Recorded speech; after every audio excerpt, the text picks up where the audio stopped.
Hello, bonsoir. Très ravi, très ravi de vous retrouver cet après-midi une fois de plus encore. Très ravi. Et surtout, je suis très ravi de vous parler en dehors des frontières africaines. Pourquoi très ravi de vous parler en dehors des frontières africaines? C'est parce que partout où un maître, un guide spirituel se trouve, c'est la lumière qui brille. Alors, c'est toujours une grande joie de pouvoir s'exprimer et exprimer ainsi le témoignage de la lumière, de l'amour et de la vérité. Et puis ce matin, je suis à Paris. Alors, je l'ai annoncé hier pour ceux qui ont suivi le direct que j'ai fait hier.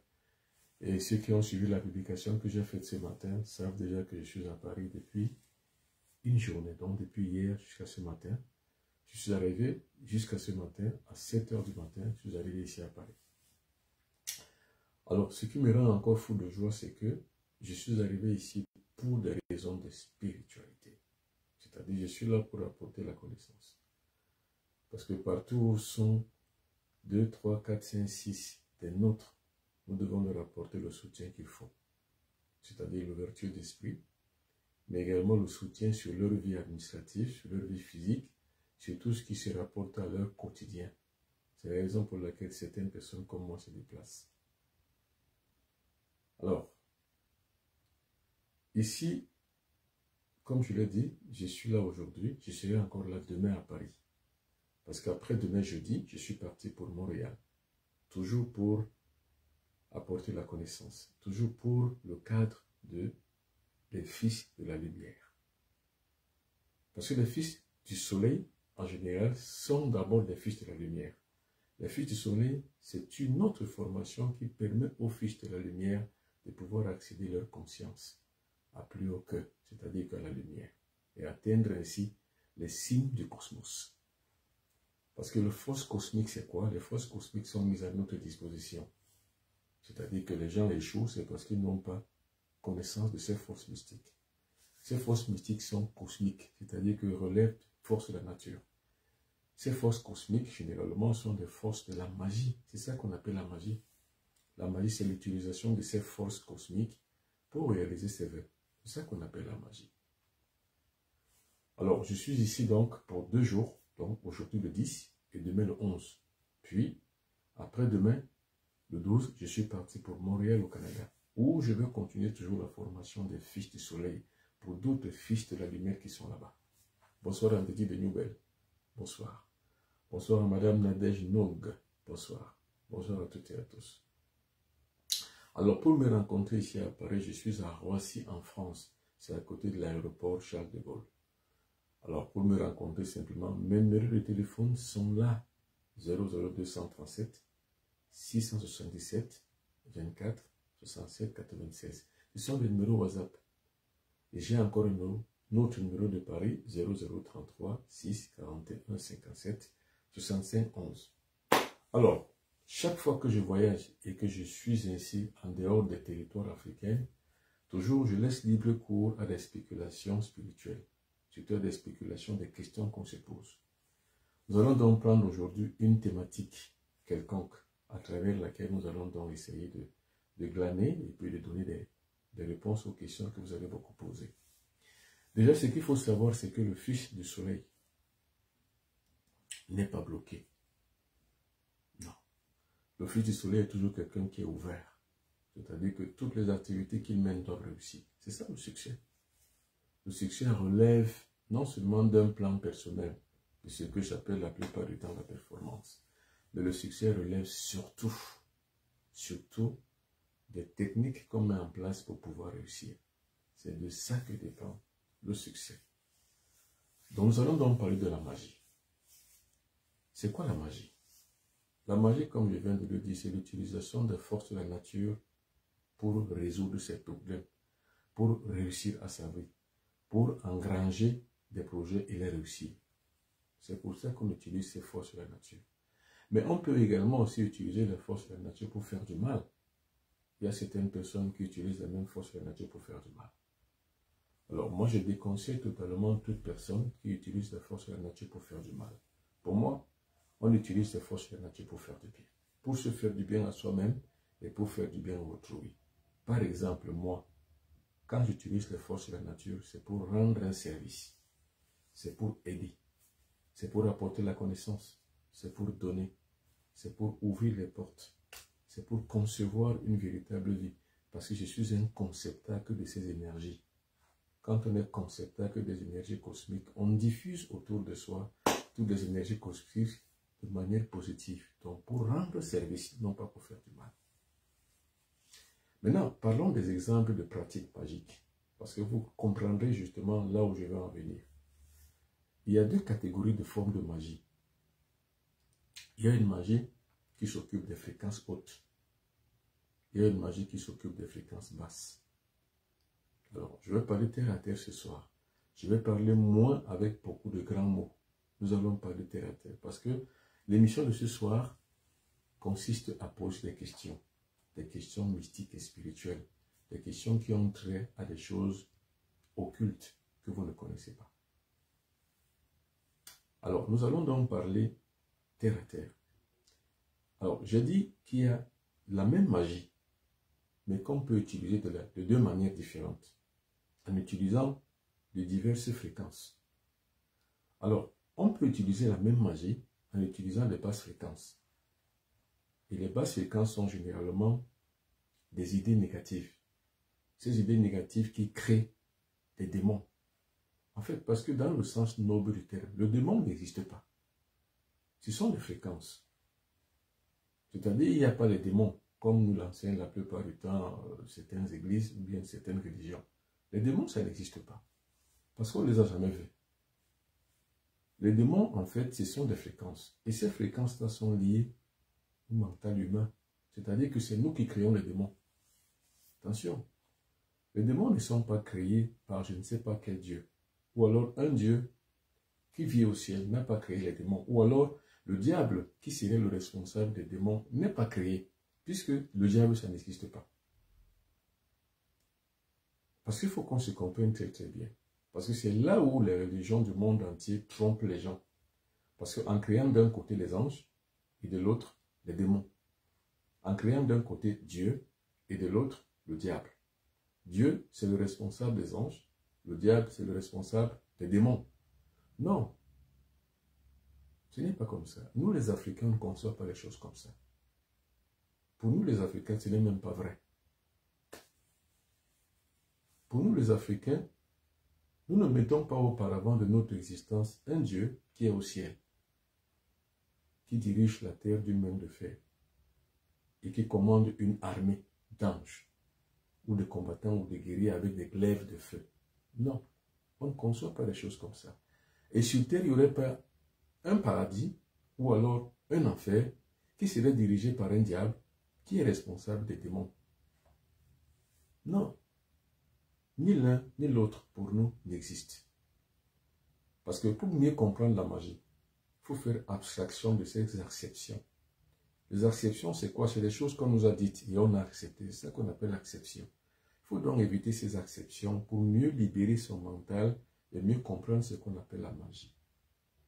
Je dis, la magie, c'est l'utilisation des forces de la nature. Soit pour faire du bien, soit pour faire du mal. C'est comme le courant électrique. On peut utiliser le courant électrique pour se faire du bien, c'est-à-dire pour allumer une pièce, par exemple. Ici, par exemple, j'allume, je tape sur l'interrupteur, la lumière jaillit. Ou alors, pour faire du mal, je peux électrocuter quelqu'un avec le courant électrique. Le même courant électrique qui fait du bien, par exemple, par l'éclairage public, par l'éclairage d'une pièce, peut également aussi faire du mal, par exemple, par l'électrocution d'un individu. C'est ça, la dualité. Et la dualité, c'est une loi cosmique chez nous les Africains. Attention. Pareil, nous les Africains, nous ne concevons pas qu'il existe un Dieu qui est responsable des anges, qui peut décider du bien ou du mal. Ou alors les anges seraient donc là pour faire du bien. Ou alors, qui peut utiliser une colère pour abattre certains renégats et faire grâce à d'autres qui sont sous sa coupole. Non, on ne conçoit pas les choses comme ça. En tout cas, le magicien ne pense pas comme ça. Pour le magicien, il n'y a ni Dieu, ni le diable. Il n'y a que l'énergie.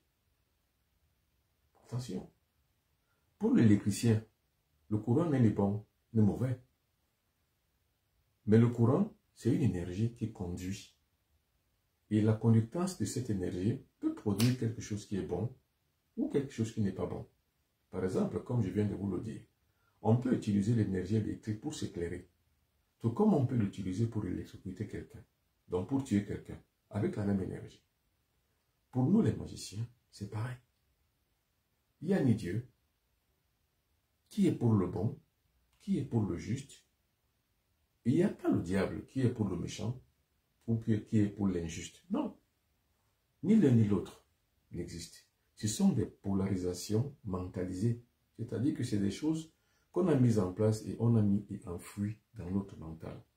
Or, pour que vous puissiez vous en sortir, parce que j'imagine, tout fils du soleil doit être un bon magicien. Pour être donc un bon magicien, il faut comprendre le mécanisme de l'énergie. C'est pour ça que je ne veux pas parler en termes de Dieu, ni en termes de diable. Parce que si on parle en termes de Dieu et en termes de diable, le plan est faussé. Les deux sont pipés. Quand les deux sont pipés, on n'arrive pas à trouver la bonne solution, ni alors à trouver les bons chiffres. Non. Donc, il faut partir du simple principe qu'il n'y a ni Dieu, ni le diable, pour mieux comprendre le fonctionnement du magicien. C'est-à-dire pour mieux pénétrer le monde occulte. Parce que la magie, c'est quoi? C'est la science occulte. Pour mieux pénétrer donc les sciences occultes, il faut abstraire Dieu et abstraire le diable. Parce que Dieu et le diable, ce sont des créations humaines mentalisées. Ce sont des créations mentalisées. Maintenant, en termes de démons, pour les religions qui ont apporté ces termes, pour eux, le démon, c'est quoi? C'est une créature qui vit dans l'enfer. Cette créature-là inspire les êtres humains et sont la plupart du temps utilisés par les êtres humains pour nuire aux autres. C'est ça, le schéma mentalisé qu'on a produit dans nos têtes, dans nos cerveaux. Or, il faut savoir que ces schémas mentalisés, ils ont été mis de manière expresse, c'est-à-dire qu'on l'a fait exprès pour pouvoir fausser le jeu de notre discernement. Or, si vous avez le discernement vrai et bien clair, vous êtes incorruptible mentalement. Donc, on ne peut pas soumettre votre mental. On ne peut pas rendre votre cerveau obsolète si vous avez le discernement. Par contre, si vous n'avez pas le discernement, c'est pour ça qu'il faut savoir que seuls les pauvres, on capte et on copte dans les religions. Parce que eux, ils n'ont pas le discernement nécessaire. Ils sont obnubilés par l'espérance. Et on leur promet donc une espérance qui leur permettait de pouvoir vivre mieux. C'est pour ça qu'il faut faire attention. Quand on parle de spiritualité, on ne parle ni de Dieu, ni du diable. Parce qu'en fait, là est la supercherie, puisque ce sont des créations et des inventions humaines. Les inventions humaines, comme tout le monde le sait, sont la plupart du temps et toujours faussées. Et toute invention humaine dans le sens de la spiritualité, ou alors dans le sens de pouvoir franchir ce qu'on appelle l'abjection psychique, le courant psychique, est toujours truffé de supercherie. C'est la raison pour laquelle les religions sont une véritable supercherie, dans le but simplement de pouvoir dominer, de soumettre et de coopter le mental des gens afin de pouvoir les contrôler. C'est le contrôle des masses. Donc quand on parle donc de magie, on fait abstraction de cette acception des choses. C'est-à-dire on ne parle pas des choses comme ça. On ne le regarde même pas de la manière la plus abjecte possible. On le regarde de la manière la plus objective possible. Donc en toute objectivité. Le démon n'existe pas. L'ange n'existe pas. Ce qui existe, c'est l'énergie. Maintenant, pour mieux comprendre quelle est l'origine du mentalement, quelle est l'origine du fonctionnement du diable, ou alors, en quoi consiste l'existence du diable et des démons, et en quoi consiste l'existence de Dieu et les anges, il faut remonter aux sources de nos sens.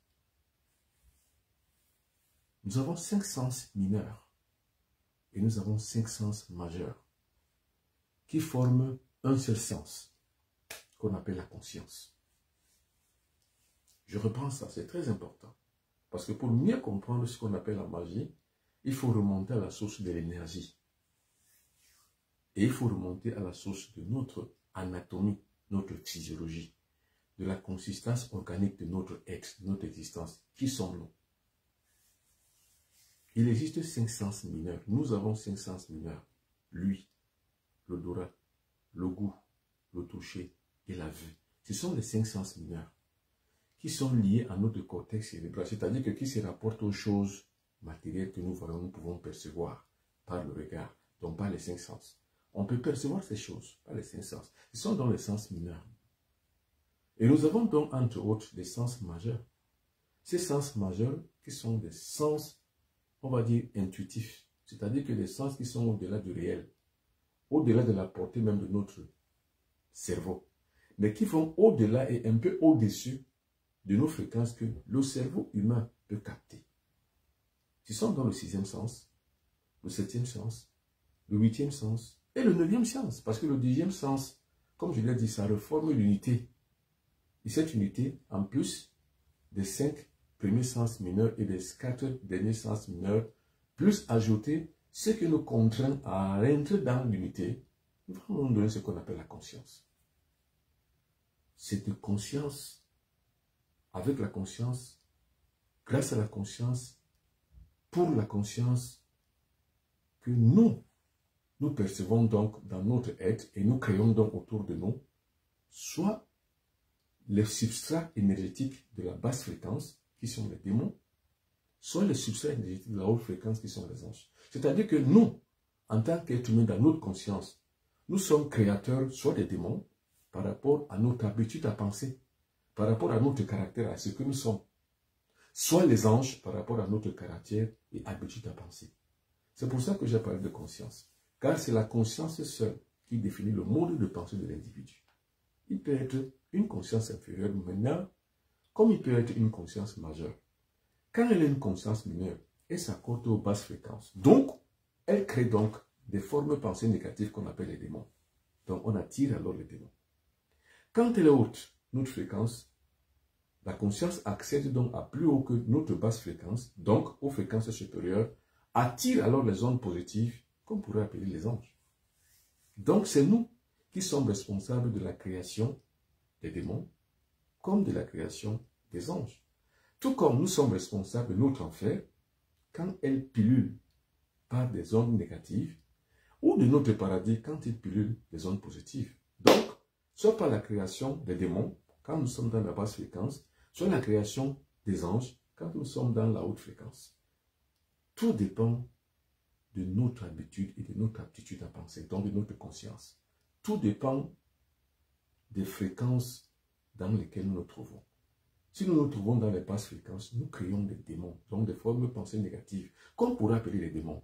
Si nous sommes dans les hautes fréquences, nous créons donc des aptitudes fréquentielles hautes, qu'on pourrait appeler donc des anges.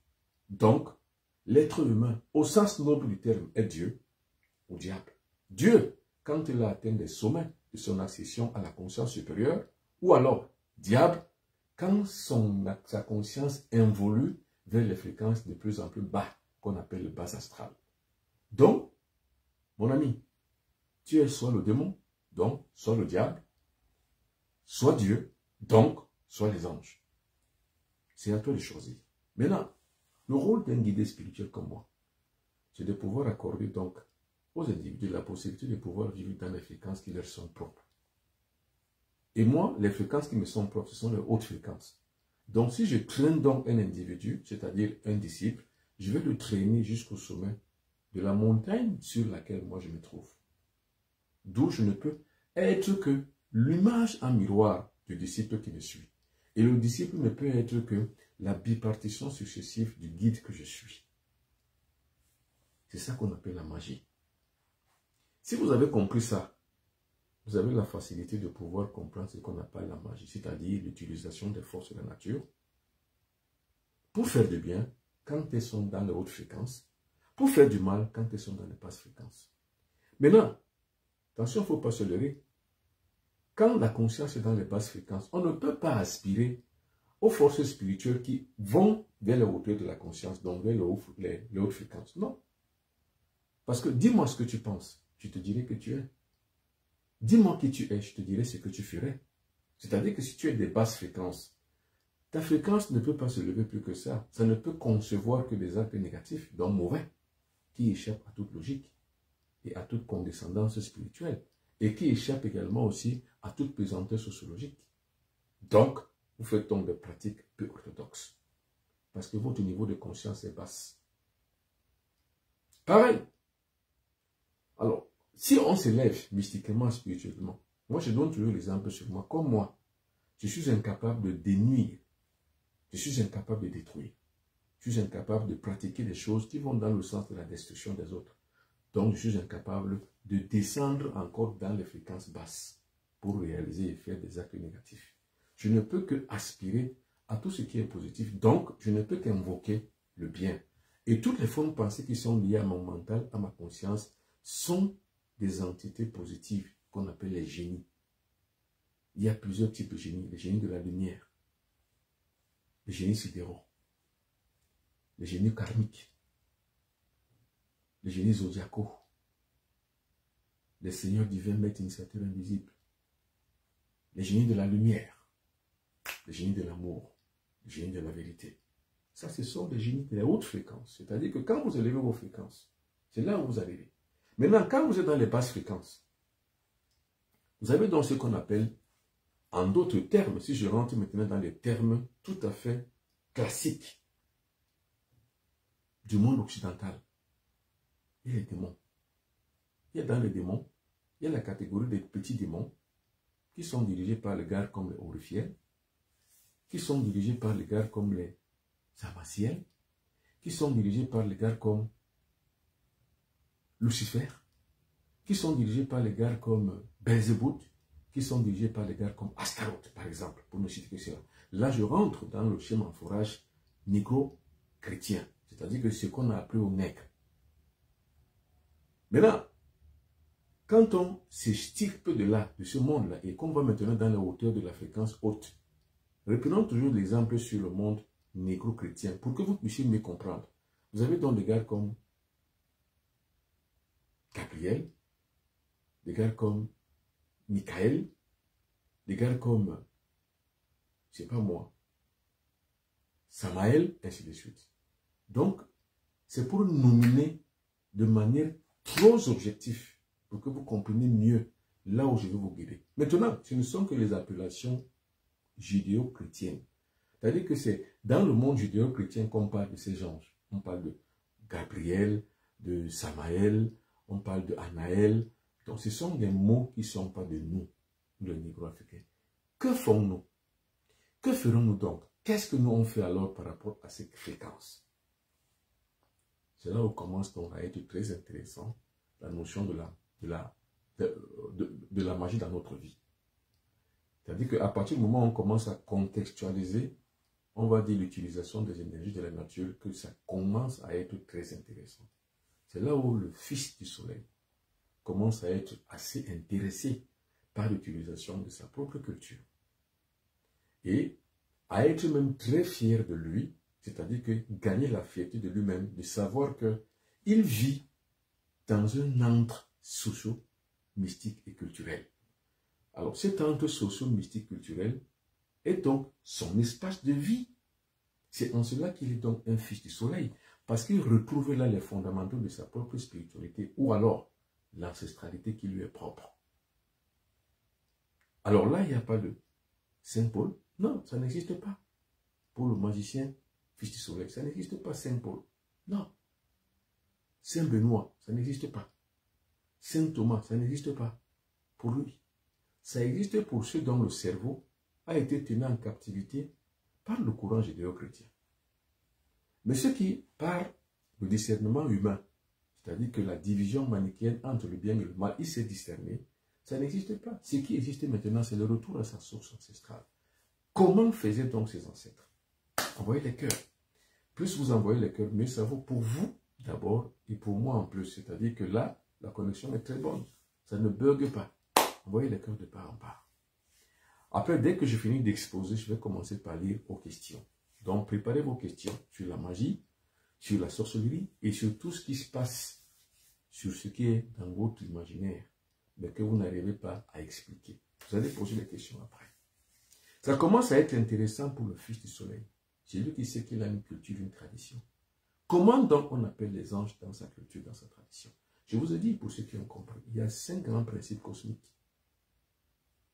La glorification, la sanctification, la bénédiction, la consécration et la béatification. Avec ces 5 grands principes cosmiques, vous avez la possibilité de pouvoir entrer dans votre propre sociologie ancestrale. C'est-à-dire comment est-ce que pensaient socialement vos ancêtres par rapport aux esprits de la nature. Eux, ils appelaient ça les esprits. Que pensaient-ils? Que faisaient-ils? Dans quelle acception étaient-ils? Dans quel cadre et dans quel état d'esprit étaient-ils? Et comment sont-ils arrivés à avoir donc cette connaissance, cette science qu'ils ont utilisée pour faire des grands miracles et des grandes choses? Par exemple, construire des pyramides. C'était avec les esprits. L'être humain ne pouvait pas arriver à ce grand gigantisme. Par exemple, construire une image figée comme le sphinx qui impose son autorité à la nature. Il fallait avoir de la hauteur, de la stature pour pouvoir y arriver. Alors, comment donc il faisait donc pour y arriver? C'est là la grande question. C'est là où je disais que ça commence à être très intéressant. Pour le fils du soleil, le négro africain, qui a atteint ce degré de pouvoir comprendre comment est le mécanisme et comment se fixe le fonctionnement des mécanismes sociaux négro-culturels de son angle social et sociétal. C'est très important. Donc nos ancêtres appelaient donc les esprits de l'eau, les esprits du feu, les esprits de l'air, les esprits de la terre, les esprits de l'éther, c'est-à-dire que toute forme d'esprit qui avait trait à avoir le pouvoir nécessaire pour pouvoir agir dans son environnement immédiat. À partir de cet instant, vous comprenez que ces esprits-là existent, ils sont à la portée de vos bras. Vous avez compris ce qu'on appelle la magie. C'est l'utilisation des forces de la nature pour résoudre les questions de sa vie, pour faire du bien, pour se faire du bien, pour faire du bien à autrui, pour réaliser, pour avoir une influence sur une situation donnée, quelle qu'elle soit, de quelque nature que ce soit. Alors, dans votre concept, dans votre esprit, dans votre mental, vous êtes en train de devenir un vrai magicien. C'est ça qu'on appelle la magie. Alors, est-ce que vous avez des questions? Alors, quelqu'un a posé la question ici. Bonsoir, grand maître Bombok. Certains égrégores se retournent contre leur créateur. Comment éviter ça? Kevin Joel. Déjà, il faut expliquer ce qu'on appelle un égrégore. C'est quoi un égrégore?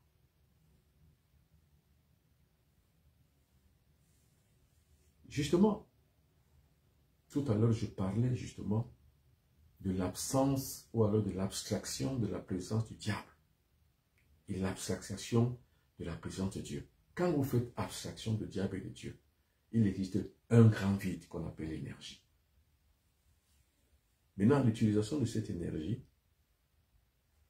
dénote une certaine élévation de votre conscience vers le pouvoir intemporel, donc le pouvoir invisible. Donc, vers la conglomération de l'énergie. Qu'est-ce qu'on appelle la conglomération de l'énergie? C'est-à-dire vers la mise en place, on va appeler ça, d'une orbite, qui pourrait donc être la concentration des pouvoirs et des forces que vous avez besoin pour pouvoir utiliser et agir dans votre vie, dans votre espace de vie, pour les autres et pour vous. C'est ça qu'on appelle l'égrégore. Donc, si nous étions par exemple dans l'aérospatiale, qu'est-ce qu'on aurait dit? On peut dire que les satellites sont des égrégores. Parce qu'on souscrit, en termes de communication, un instrument de mesure qui conçoit l'énergie et qui conçoit la force et la met à la disposition d'un être humain. Donc, par exemple, mettez à la disposition du ministère, par exemple, de l'énergie atomique ou du ministère, par exemple, aérospatial. Je dis n'importe quoi. Donc, on peut dire que dans la créativité de l'individu, donc du maître, ou bien du guide, ou bien du magicien, ou de celui qui a compris le fonctionnement des énergies de la nature, donc d'un professeur occultiste, donc d'un occultiste en général, ce qui crée l'événement sur le plan cosmique, c'est la formation de l'égrégore. C'est ça qui crée l'événement. Parce que quand existe un égrégore, vous avez l'information du cosmos. Vous avez l'action que vous pouvez mener sur le cosmos. C'est pareil. Quand vous avez le satellite, vous avez une information cosmique. Vous pouvez voir tout le monde entier. Vous pouvez voir partout dans tous les espaces. Vous pouvez voir partout dans tous les pays. Vous pouvez scruter la Terre. Même avec les ondes fondantes, vous pouvez scruter la Terre. Même, vous pouvez créer n'importe quoi parce que vous avez l'élément de communication qui vous permet d'entrer en contact avec l'univers tout entier. C'est pareil avec l'égrégore. Quand vous avez l'égrégore, vous avez la capacité, la possibilité de pouvoir agir sur toute situation que vous voulez parce que vous en avez le pouvoir. Maintenant, comment on crée donc un égrégore? Là est la grande question. Avant de chuter maintenant pour la réponse à Kevin Joel. Comment on crée un égrégore? On crée un égrégore avec non seulement l'art, la pratique, c'est-à-dire que l'art d'utiliser une certaine forme de force et de pouvoir pour mettre en place un satellite mystique qu'on appelle l'égrégore. C'est cet art-là qu'il faut avoir. Maintenant, avoir ce art-là, qu'est-ce qu'il faut? Comme je le dis la plupart du temps, il faut avoir la connaissance. Il faut s'initier. Maintenant, on ne peut pas créer soi-même un égrégore parce qu'il faut qu'il y ait un mouvement translatoire d'ensemble. C'est-à-dire, on peut être au même endroit géographique ou alors on peut être à des divers endroits géographiques tous et toutes et capable maintenant de mettre en place ce satellite mystique qui agit sur les influences que nous pouvons lui donner par rapport aux choses que nous aspirons. C'est ça qu'on appelle la création de l'égrégore. Maintenant, quand il dit que oui, Joël, égrégore se retourne contre leur créateur, comment éviter ça? Un égrégore ne peut pas se retourner contre son créateur. Non, pas du tout. Ce qui peut se retourner contre son créateur, c'est quoi? C'est par exemple un totem. Mais l'égrégore, ce n'est pas un totem. L'égrégore, le totem, c'est quoi? Le totem, c'est un fétiche, minime qu'il soit, dans lequel on insuffle une certaine force, afin de pouvoir l'utiliser pour, par exemple, assouvir ses besoins inférieurs, comme par exemple avoir de l'argent, avoir par exemple le succès dans des conquêtes, ça peut être des conquêtes féminines, ça peut être des conquêtes masculines, ça peut être le succès sur le plan du commerce, sur le plan professionnel, sur le plan agricole, sur tous les plans on peut avoir un totem pour ça. C'est-à-dire qu'on a un fétiche dont et dans lequel on a insufflé une force qui permet de pouvoir obtenir le résultat positif escompté. C'est ça qu'on appelle le totem. Mais l'égrégore est beaucoup plus macro que ça. Le macroïsme, ou alors la macromonie de l'égrégore, c'est quoi? C'est que ça oriente et influence des situations par rapport à sa position dans le cosmos. Vous voyez la différence? Donc l'égrégore ne peut pas avoir un acteur réfractaire et revient contre son envoi. Puisqu'on l'envoie nulle part, on le crée simplement pour le mettre en place, afin de l'utiliser pour pouvoir agir sur une situation donnée. Par exemple, ce soir, regardez, je vais vous montrer ma table rituelle que j'ai préparée ce soir. Regardez, la voici. Vous voyez cette table rituelle, vous, qui êtes sur Facebook, et maintenant vous aussi sur TikTok. Regardez ma table rituelle, très bien. Je l'ai mise là pour pouvoir travailler. Je n'ai pas encore travaillé parce que en fait, je vais utiliser ça maintenant pour délivrer quelqu'un qui vient là dans 15-20 minutes. Alors, ceci ne suffirait pas à lui tout seul pour pouvoir agir. Ceci suffirait justement pour que je puisse mettre en place une stratégie qui va réussir à faire ce que je veux faire. Il faut que j'utilise l'égrégore. On va donc dire que l'égrégore, c'est quoi? L'égrégore, c'est le substrat énergétique qui rend possible l'utilisation d'un travail ou bien d'une opération magique. Parce que ça, c'est la magie en fait. Ce sont les objets de culte pour la magie. C'est-à-dire que pour utiliser, pour influencer une situation à distance. Maintenant, pour que ça marche, je ne vais pas seulement me contacter d'illuminer, ou alors de travailler, ou alors de parler, ou d'opérer, ou d'officier. Qu'est-ce qu'il va falloir pour que ça marche au plus haut point de ce que je veux? Il faut la présence d'un égrégore. C'est-à-dire qu'avant de commencer, il faut t'appeler d'abord un égrégore. Car l'égrégore sera donc là la nécessité qui va me permettre de pouvoir réussir à ce que je veux faire. Et c'est ça qu'on appelle la magie. Est-ce qu'il y a une autre question?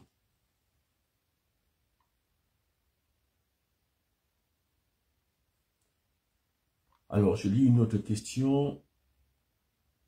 Bonsoir, Châtelain et Dimon. Alors, une autre question. Bonsoir, Grand Bombok. Est-il possible d'hériter d'un totem? Si oui, comment éviter cela? Oui. On hérite un totem. Déjà même, la plupart des gens qui ont des totems l'ont hérité. Pour les petites filles, l'ont hérité de leur grand-mère ou de leur mère. Pour des hommes, vous allez l'hériter de votre père ou de votre grand-père. En fait, c'est comme ça que ça se passe. Vous savez, j'ai beaucoup fait des recherches quand je présentais Carrefour des Mystères à LTM à Douala. J'ai beaucoup fait des recherches sur les questions qui ont trait aux démonologies et qui ont trait justement à l'utilisation de mauvais sorts, dont la sorcellerie. À la veille de la mort d'un parent, s'il avait un totem, il ne va pas l'emporter. Il va le faire hériter à celui qu'il a choisi. La plupart du temps, ce sont des successeurs mystiques qu'on choisit. On les appelle les successeurs mystiques ou les successeurs sorciers. Il succède à son parent décédé et l'utilise à ses propres fins parce qu'il y a été préparé. Par une forme d'initiation, même à son insu, le parent prépare le fils qui va continuer son œuvre. Donc, on peut hériter d'un totem. Mais comment éviter ça? C'est pour ça que je parle toujours de la nécessité de se former mystiquement. C'est-à-dire, si je vous dis comment ça se passe ici, cela va rester dans le cadre d'une recette. Or, vous savez, le guide que je suis, je ne donne pas les recettes. Je forme, j'initie. Et la formation que j'apporte aux uns aux autres leur permet de pouvoir vivre en commettant des erreurs, certes, mais en évitant d'en commettre les pires. Parce qu'il y a des petites erreurs qu'on peut commettre et les pires qu'on ne doit pas commettre. Parce que celui qui a un totem, il y a un risque que cela emporte ses enfants, cela emporte sa famille et cela emporte même lui-même la plupart du temps. Parce que si le totem n'est pas chargé comme il faut, il doit partir. Et s'il doit partir, il doit décimer. Alors, si le totem n'est pas chargé comme il faut, il commence à se servir des enfants de la même maison. C'est pour ça qu'il est très con pour les gens qui vont chercher les totems. C'était dangereux. Alors, je suivais votre émission grand quand j'étais petite, quand homme, oui. Sûrement, vous avez suivi mon émission qui s'appelait Carrefour des Mystères.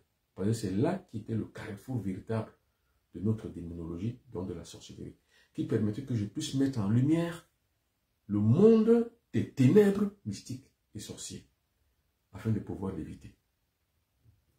Alors, maître, vous êtes tellement clair dans vos explications qu'on ne peut pas se tromper. Bien sûr. Maintenant, la grande question est de savoir pour le totem, comment on conçoit encore le totem, comment on obtient encore le totem. On obtient le totem de manière volontaire ou involontaire. La première catégorie, comme on l'a vu, on peut hériter d'un totem de son père et de sa mère. Maintenant, on peut également aussi le contracter de manière véritable, c'est-à-dire que de manière volontaire. Il y a des gens qui le font. On peut avoir le Mami Wata, qui est un grand totem. De toute façon, je ne donne pas le secret aux gens d'avoir le Mami Wata, parce que je sais que c'est très dangereux, même si c'est une nécessité, en fait. Pour moi, pour les mystiques qui savent, les magiciens qui savent, le Mami Wata est une amie dans l'ombre. C'est un double réactionnaire dans l'ombre qui peut permettre de faciliter l'application ou bien l'utilisation de l'égrégore. C'est pour ça qu'on a le Mami Wata. Enfin, dans les confréries chevaleresques, c'est-à-dire que chez les chevaliers, aucun homme mystique initié ne peut vivre sans un totem masculine et féminine, sans Mami Wata. Non. C'est une sœur dans l'ombre pour le mystique. Une sœur dans l'ombre. Parce que c'est grâce au Mami Wata qu'on arrive aux inventions, aux découvertes et puis au progrès. C'est grâce au Mami Wata qu'on utilise l'égrégore pour pouvoir agir et influencer une situation à distance. Maintenant, à cause du Mami Wata, on peut perdre sa vie, on peut perdre son estime, on peut perdre sa dignité et on peut perdre même sa personnalité. C'est pour ça que j'évite de parler de ces choses et de donner les secrets de ce genre. C'est pour ça que j'ai dit je ne fais jamais de recettes. Parce que je sais que les recettes ont ceci de particulier que si vous loupez la thématologie d'une recette, vous allez en avoir pour votre propre santé. C'est-à-dire que c'est la santé, soit vous allez perdre votre raison, donc vous perdez votre mentalité, donc votre mental, enfin vous sombrez dans la dépression, soit vous allez perdre votre santé, soit vous allez perdre quelque chose de votre vie, soit par exemple votre enfant, votre fils, ou alors quelqu'un de votre chair, par exemple votre femme, pouvez la perdre, votre mari peut vous le perdre. Donc, faites attention. Je ne conseille pas aux gens d'entrer en contact avec le Mami Wata. Alors, pour entrer en contact avec le Mami Wata, il faut être très, très, très initié. Il faut avoir l'art. C'est pour ça que je parle toujours de l'art pratique. Parce que l'art pratique permet à l'individu de pouvoir comprendre d'abord par la théorie, ensuite appliquer par la pratique. Parce qu'on ne peut pas appliquer sans la théorie. Or, la plupart des gens se lancent dans des activités mystiques sans théorie, sans comprendre ce qu'ils font. C'est eux qui sont souvent la plupart du temps des victimes. Formez-vous, initiez-vous. Alors, il y a d'autres questions que je vais répondre. Je réponds encore aux questions.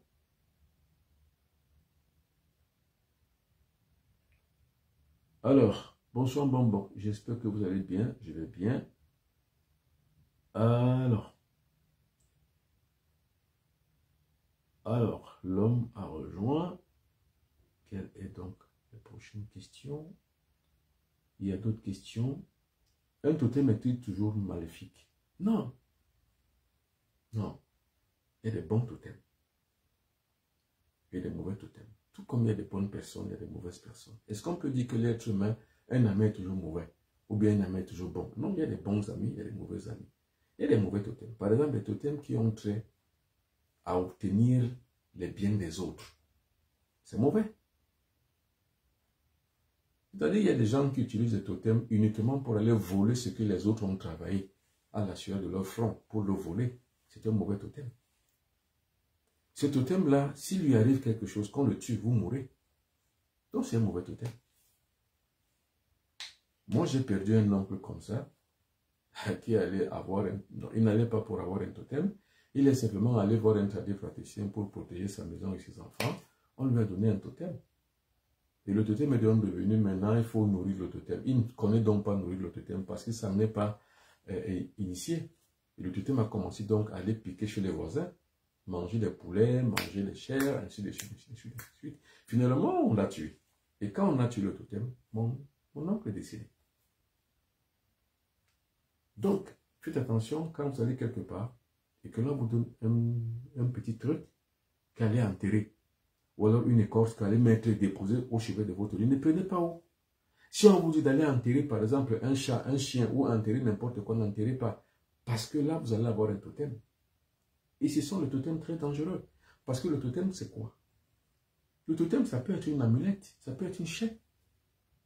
Mais à forte raison, simplement qu'il faut simplement maîtriser sa fonction, maîtriser son fonctionnement, et maîtriser également aussi sa charge. Parce qu'il y a une fonction qui est liée à chaque totem, il y a un fonctionnement, donc un mode de fonctionnement, et il y a une charge. La plupart des totems se chargent par l'alimentation des animaux, d'autres par l'alimentation des êtres humains. Ce sont les mauvais totems. Mais le bon totem, c'est quoi? Attendez, je vous montre un peu ce qu'on appelle un totem.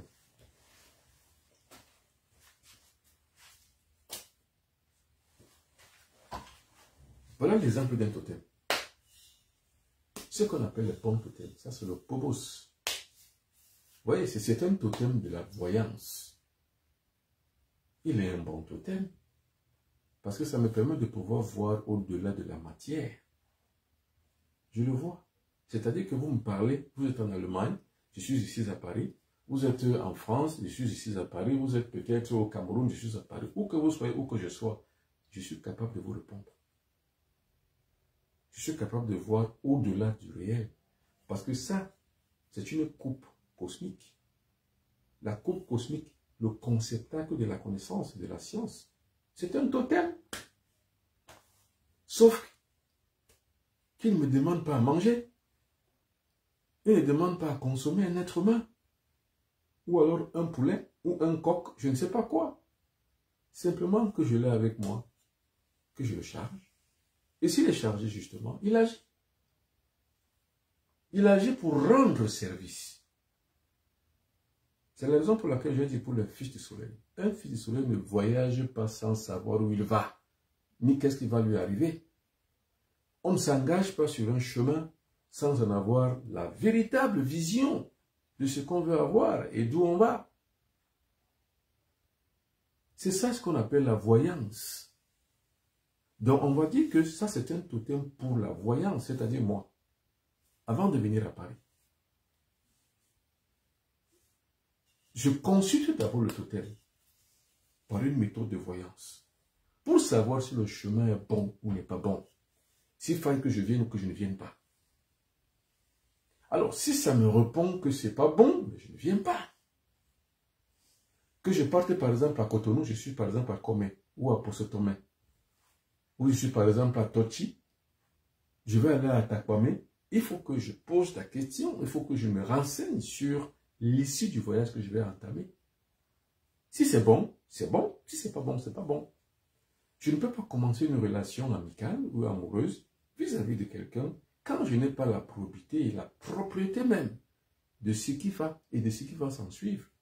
Si je n'ai pas la ferme conviction que c'est un bon ami ou une bonne amie, ou que c'est un bon projet, mais je ne m'engage pas. Pourquoi on échoue? On échoue parce qu'on n'a pas la lecture cosmique des activités qu'on mène. C'est ça qu'on appelle un totem.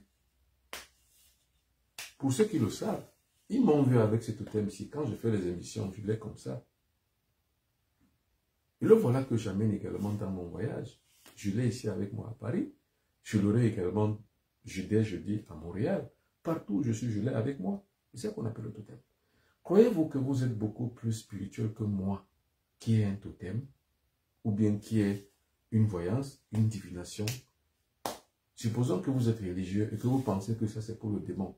En quoi est-ce que vous vous situez pour savoir que vous êtes mieux que moi? C'est l'ignorance. Ce qu'on appelle la connaissance. Vous savez, aucune activité humaine ne peut se faire sans support. Aucune. Comment fabrique-t-on des avions? C'est avec des usines. Comment fabrique-t-on le savon? C'est avec des usines, pas avec les mains, pas avec la foi. Comment fabrique-t-on un vélo? C'est avec le matériel. Comment fabrique-t-on cet habit? C'est avec le matériel, c'est avec un support. Il n'y a que chez nous, les négro-africains, qui pensons qu'on peut faire des choses par la foi. Et nous sommes là, ceux qui ont la foi en Dieu, croient que Dieu va tout faire pour eux. Mais sans support, vous n'êtes rien. Même si vous avez Dieu avec vous, vous ne pouvez rien faire. Il faut toujours un support. Chez le médecin ne peut jamais détecter un mal s'il n'a pas sa stéthoscopie, s'il n'a pas son scanner, s'il n'a pas son imagerie médicale. Ce sont des supports de voyance. La seule différence est seulement que pour le support médical, c'est un support d'une science objective, c'est-à-dire une science visible, une science matérielle, une science naturelle. Mais pour le Phobos, c'est l'utilisation d'une science de ce qu'on pourrait appeler la physique quantique, c'est-à-dire que ce qui échappe un peu à la logique mathématique, mais qui est cohérent avec l'ordre mathématique des choses. C'est la différence. C'est ça qu'on appelle la physique quantique. C'est la physique quantique. C'est-à-dire que l'effort que je produis par mon magnétisme mental à accéder à la matière pour pouvoir probiter, tirer et extirper la réelle valeur clé de ce que je veux. C'est ça qu'on appelle la physique quantique. Maintenant, par un certain nombre de calculs stochastiques, ça me permet de pouvoir donc créer donc l'événement scientifique pour trouver la vérité de ce que je veux. C'est ça qu'on appelle le totem. Voyez donc ce qu'on appelle le bon totem et le mauvais totem. Ceux qui veulent me rencontrer, que ce soit à Douala ou au Cameroun, que ce soit partout dans le monde entier, mes numéros de téléphone, attention, je n'ai qu'un seul numéro de téléphone ou deux. 00237 677 24 67 96 ou alors le deuxième 0033 6 41 57 65 11. Alors, vous savez, comme je ne suis pas dans mon milieu naturel à Douala, je suis ici à l'hôtel. C'est pour ça que derrière, vous ne voyez pas le bandeau. En général, derrière moi, il y a toujours une affiche. C'est pour pouvoir vous indiquer que faites attention aux arnaqueurs. De toute façon, avant de m'avoir, moi, appelez-moi d'abord sur vidéo. Si vous n'êtes pas sûr que c'est moi, appelez-moi sur vidéo. Alors, si quelqu'un d'autre se présente étant moi, quelqu'un d'autre se présente sous une forme se passant pour moi, demandez-lui un appel vidéo. Faites attention. Mais moi, écrivez-moi, vous qui êtes sur Facebook, mes numéros de téléphone sont sur la description de cette émission. Vous, sur TikTok, je vous le rappelle, 00237 677 24 67 96. Alors, il y a une autre question. Bonsoir, Mbombo. Une femme peut-elle être Mbombo? Non. Une femme peut être initiée. C'est la bonne question. Pour que vous puissiez mieux comprendre. Chez nous, les Mbombok, c'est la 4e religion. Sur les Bassa du Cameroun. C'est la religion des hommes. Pour les femmes, la 5e religion, c'est le corps. Donc, une femme ne peut être qu'une kokoa, c'est-à-dire que l'équivalent du Mbombok. Mais dans le sens féminin du terme, elle est un kokoa, c'est-à-dire initiée du corps. Le corps qui est une religion, la plus grande religion d'ailleurs. C'est pour ça que j'ai dit que la femme, généralement, ceux qui méprisent les femmes, les sociétés qui méprisent les femmes, qui renvoient les femmes derrière ou bien la balustrade même sociale, n'ont rien compris. Sans la femme, l'homme n'est rien. Sans la femme, l'homme n'est rien. Moi, mystiquement, sans une femme, je ne suis rien. Sans ma femme, je ne suis rien mystiquement. Parce que c'est grâce à la femme que vous allez atteindre votre élévation spirituelle. Sans et en dehors de la femme, vous ne pouvez rien. C'est pour ça que chez les Bassards du Cameroun, notre civilisation, notre société est matriarcale. C'est-à-dire que la femme est reine chez nous. Maintenant, les hommes se sont simplement accaparés l'autorité. C'est pour ça qu'on dit que l'homme est au-dessus de la femme. Mais non, mais c'est l'inverse. Moi, quand je vais dans mon village paternel, je n'ai aucune bénédiction. Je n'ai aucune offre. Je ne suis pas reçu sur un tapis. On ne me déroule pas un tapis. Mais quand je vais au village maternel, j'ai tous les droits que je n'ai pas dans le village paternel. C'est parce que dans la configuration sociolétique du peuple négro-africain, on est sûr seulement qu'on est l'enfant de sa mère. On n'est pas sûr qu'on est l'enfant de son père. Je crois que le peuple juif également aussi est matriarcal. C'est-à-dire, est juif que celui qui est de mère juive, en fait. Donc, la société négro-africaine aussi, elle est comme ça. C'est-à-dire que, forcément, on est dans, on va dire, on est dans l'objet sociolétique de notre père. Mais on est le plus l'objet sociolétique de notre mère. C'est pour ça que notre société est matriarcale.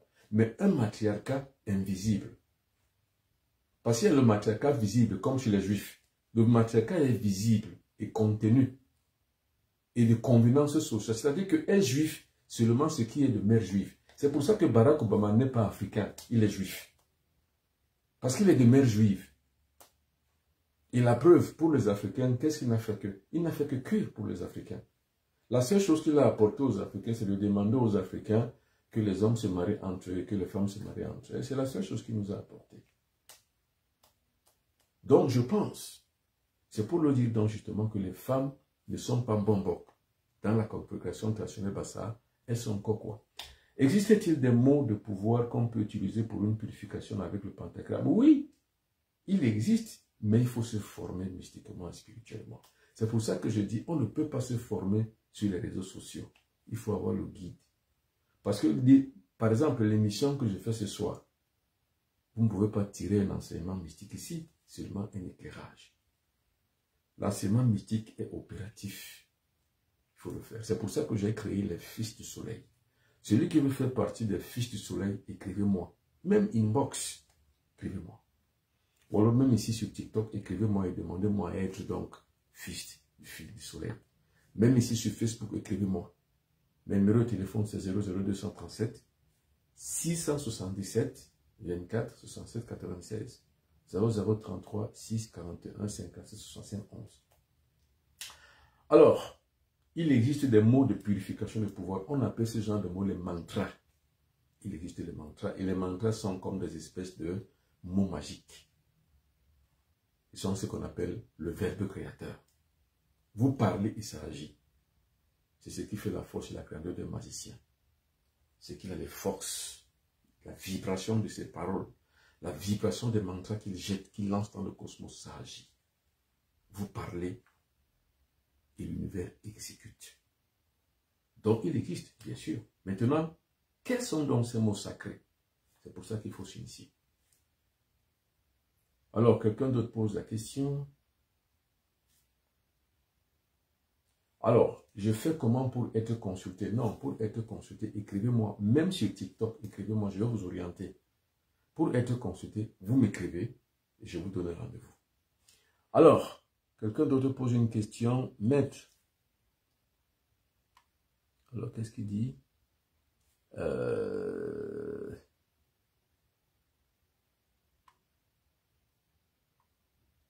Là, il dit quelque chose. Il dit quoi ici?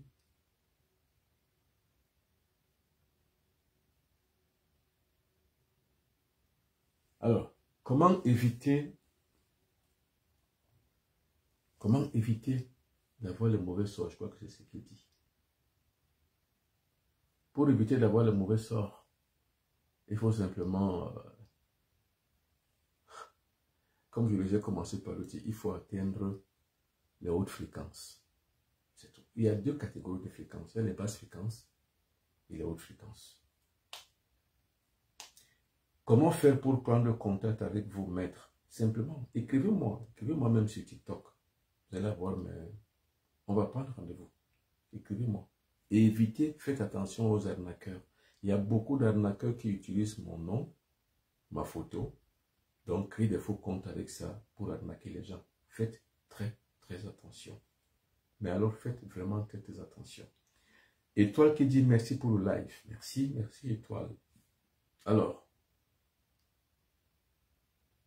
il y a d'autres questions.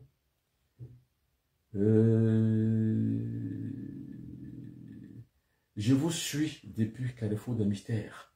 Votre position sur le christianisme a beaucoup évolué. Bien sûr, tout le monde évolue avec le temps, avec l'histoire de son temps, avec ses expériences. On évolue. Pourquoi évoluer? Mais attention, comme je l'ai dit, c'est pas parce que je ne suis pas chrétien que j'ai maille à partir avec les chrétiens. Non, pas du tout. D'ailleurs, je vous ai dit, je le dis toujours tout le temps. Tout le temps. Je suis membre du conseil économique et social de la paroisse de la cité, c'est là où je vis. Je suis membre, écoutez bien, je suis membre pratique, c'est-à-dire que membre actif du conseil économique de la paroisse, donc de la région, de l'église de mon quartier. Vous savez, donc c'est ce qu'on appelle l'intégration de paradoxes. C'est-à-dire quoi? Vous intégrez tout ce qui est pour et tout ce qui est contre. Tout ce que vous aimez, tout ce que vous n'aimez pas. Donc, il faut intégrer le pour et le contre. Et intégrer ce qu'on appelle les paires d'opposés. C'est ça qu'on appelle la loi de la dualité. Il y a interactivité dialectique. C'est-à-dire que tout s'aspire, tout s'attire. Le jour s'attire au soleil. Ainsi de suite. C'est ça qu'on appelle l'amour, en fait. Le principe amour, c'est quoi? C'est ça qui intègre tous les paradoxes. Parce que tout est évolutif, donc vertical. Et tout est exégétique, donc horizontal. Tout. Et quand vous avez compris ça, vous savez que vous êtes ce qu'on appelle un serviteur de l'humanité. Parce que vous êtes quelqu'un du milieu. C'est ça qu'on appelle un maître. C'est quelqu'un qui n'a pas d'ennemi frontal. Non. C'est quelqu'un qui n'est pas contre. C'est quelqu'un qui apporte simplement à la civilisation par la qualité de l'enseignement. Et moi, comme je dis la plupart du temps, l'enseignement que je donne, ce n'est pas un enseignement de révolte. C'est un enseignement de révolution et de transformation. Ça transforme les êtres humains, c'est tout. C'est pour ça que j'ai créé les Fils du Soleil, pour transformer les êtres humains. Ceux qui sont morfondus surtout, ceux qui parlent la religion sont obsolètes dans leur cerveau. Il faut remettre le cerveau à l'endroit. Mais ça ne fait pas de moi quelqu'un qui est contre les religions. Non, pas du tout. Par exemple, à mes heures perdues, guitariste que je suis guitariste, j'ai joué avec toutes les églises de Douala. J'ai joué avec les adventistes. J'ai composé des chansons religieuses.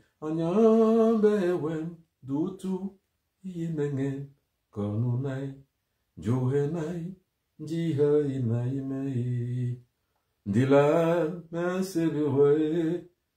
Babele, Oh Bengamé. C'est une chanson que j'ai composée en 1996. Je l'ai fait chanter par une chorale avant que je la mette maintenant sur l'édition phonographique en 2008. Vous voyez, c'est un cantique religieux. Pourquoi je le fais? Eh bien, c'est parce que quand on atteint la conscience supérieure, on anime tout. On est l'anima. C'est ça qu'on appelle l'anima humain. Vous animez tout.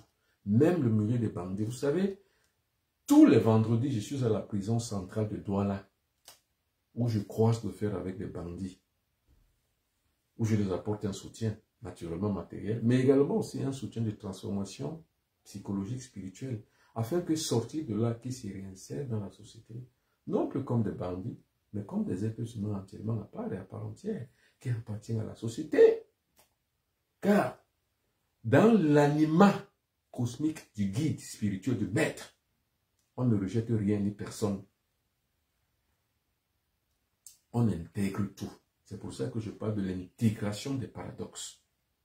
C'est paradoxal qu'un guide religieux comme moi, un guide spirituel comme moi, qui est justement une position tranchée contre la manifestation obsolétique des religions sur la conscience humaine, mais que j'en sois à être fidèle à l'humanité tout entière, même si elle est chrétienne ou religieuse. Je suis avec elle. C'est paradoxal, mais c'est normal, c'est ça qu'on appelle la dualité, l'intégration des paradoxes, l'intégration interactive des paradoxes. Je vous suis depuis, alors là, Hank, aucune question n'est bête. Oui, Hank Clark, quelle est votre question? Alors vous serez en Allemagne quand, maître? J'ai toujours dit, si vous voulez m'inviter dans votre pays de résidence où vous êtes, posez pas la question que je viendrai quand là-bas. Posez-moi la question, qu'est-ce qu'il faut pour que je vienne? Quand vous me posez la question, mais vous viendrez en Allemagne quand? C'est comme si c'est très facile de venir en Allemagne, comme vous le croyez. Monsieur Wang, si vous voulez que je vienne en Allemagne, voilà comment ça se passe. Il faut savoir que ça coûte un billet d'avion, parce que je ne viendrai pas à pied du Douala jusque là-bas chez vous en Allemagne. Je ne viendrai pas à pied, forcément, il faudra payer un billet d'avion. Je ne viendrai pas vivre chez vous. Il faudra justement louer un hôtel.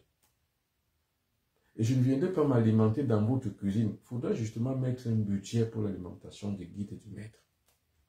Voilà, ça commence à changer et là, ça ne me fait plus rire. Mais ça fait rire quand on pose la question, mais vous viendrez en Allemagne quand? Vous viendrez en Suisse quand? Vous viendrez en Italie quand? Non. On ne viendra jamais à pied. Le billet d'avion, ça coûte pas rien. Ça coûte de l'argent. Mais qui doit dépenser ça pour arriver là-bas? C'est moi qui dois payer le billet d'avion pour venir chez vous en Allemagne ou bien c'est vous-même? Donc je paye le billet d'avion, je paye mon hôtel, je viens m'asseoir et vous venez vous occuper de l'enseignement dont je donne, dont je dispense, sans rien donner, sans rien payer. C'est pour ça que je crois toujours que les Africains ont trois choses qu'il faut tuer en eux. Les Africains aiment la facilité, ils aiment la gratuité et surtout ils aiment l'assistanat. Ces trois choses, tuez-les. Quand vous allez les tuer, vous allez atteindre vraiment beaucoup d'évolution dans votre tête. Bon, alors maintenant, je vais finir avec la dernière question. Alors, comment récupérer son étoile volée par les sorciers? Il faut simplement s'initier. Moi, je dis, l'initiation, c'est quoi? C'est la connaissance de ce qu'il faut pour pouvoir évoluer. C'est tout. C'est pour ça que je parle de la santé, la longévité, la prospérité. Quand vous avez la santé, la longévité, la prospérité, ça veut dire que vous avez un acquis pour votre existence. C'est-à-dire que vous avez récupéré tout ce que vous avez perdu déjà. Avec la santé, vous allez vivre longtemps. Avec la prospérité, vous allez convenir à votre corps une bonne santé. Et avec la longévité, vous allez avoir tout ce qu'il faut pour pouvoir évoluer. C'est ça. Donc, l'image que vous devrez avoir est l'image des gens qui doivent évoluer. Et non pas l'image des gens qui doivent être assistés. Mesdames et messieurs, merci. C'était tout pour aujourd'hui. Bonne soirée et à demain si peut-être.